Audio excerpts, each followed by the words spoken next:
साधक मन की जिज्ञासा है कि मनुष्य का मन परमेश्वर में किस प्रकार लग सकता है। गृहस्थ में किस प्रकार रहा जाए कि साधना के पथ पर आप और मैं आगे बढ़ सकें। क्या परमात्मा का साक्षात्कार हो सकता है, और यदि हाँ तो किस प्रकार।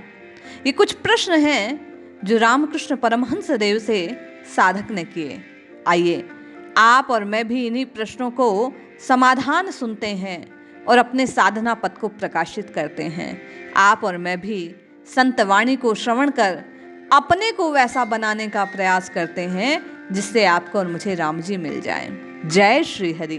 पूज्य गुरुदेव के चरणों में बारंबार प्रणाम। महेंद्र गुप्त प्रश्न करते हैं रामकृष्ण परमहंस देव से कि ठाकुर, मनुष्य का मन परमेश्वर में किस तरह लग सकता है। पूज्य गुरुदेव रामकृष्ण परमहंस देव कहते हैं, साधक को सदैव उनके नाम और गुणों का कीर्तन करना चाहिए, सत्संग में रहना चाहिए, कुसंग से सदा दूर रहना चाहिए, क्योंकि कुसंग मन को विक्षिप्त अर्थात पागल बनाता है। कभी कभी एकांतवास कर भजन ध्यान करना आवश्यक है। इन साधनों के बिना भगवान में प्रीति होना महाकठिन है, और प्रीति हुए बिना मन लग नहीं सकता। फिर अगला प्रश्न किया गया कि महाराज, गृहस्थ को संसार में कैसे रहना चाहिए, किस रीति से जीवन का निर्वाह करना चाहिए।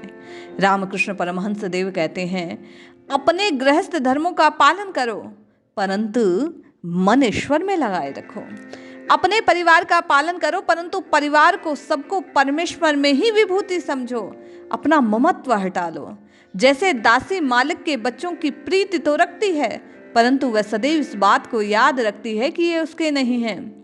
यदि जगत के पदार्थों में मन फंसाए रखोगे तो मन उसमें अधिकाधिक फंसेगा और हम और आप परमेश्वर को भूल जाएंगे। भक्ति रूपी तेल हाथ में लेकर विषय रूपी कटहल को काटोगे तो वासना रूपी दूध हमारे हाथों में नहीं चिपकेगा। ये रीति है। कटहल को काटते समय हाथ में तेल लगाया जाता है। उसी प्रकार भक्ति का तेल हाथों में लगाकर जीवन का निर्वाह करना चाहिए। पूज्य रामकृष्ण देव कहते हैं, भक्ति की प्राप्ति एकांतवास में हो सकती है। जगत जल की भांति है और मन दूध के समान। जब दोनों मिल जाते हैं तो साधारण मनुष्य के लिए उन्हें अलग अलग करना असंभव हो जाता है।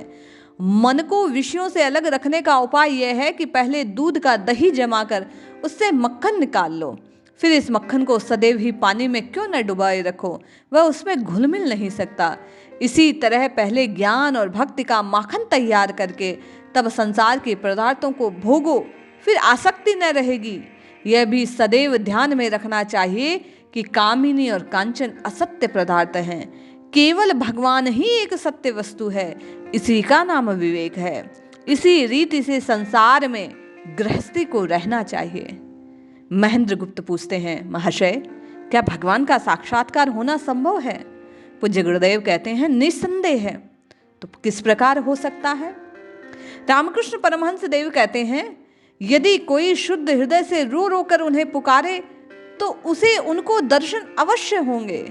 मनुष्य जीवन में धन स्त्री पुत्र के लिए अधीन हो रो रो कर अपनी आंखों के घड़ों पानी बहा देता है, परंतु ईश्वर के लिए कौन रोता है। उनके दर्शन की उत्कंठा जो जो तीव्र होती जाएगी, त्यों ही त्यों तुम सफलता की ओर बढ़ते जाओगे। जब सब कामनाओं को त्याग कर केवल उनके दर्शन की कामना करो, सब सांसारिक पदार्थों की लालसा छोड़कर उनके मिलने की लालसा रखो, तब उनके दर्शन होंगे। पूज्य रामकृष्ण देव कहते हैं, इस वचनामृत को सुनकर आप और मैं क्या समझे।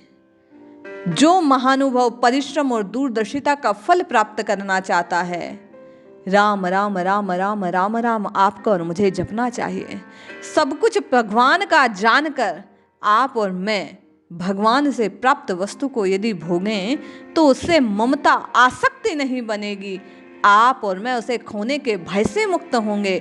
आपकी और मेरी आसक्ति ना रहने से खोने पर आप और मैं रोएंगे नहीं। इस प्रकार आपका और मेरा मन स्थिर हो जाएगा और राम राम कहकर राममय होना सहज हो जाएगा। जय श्री हरि।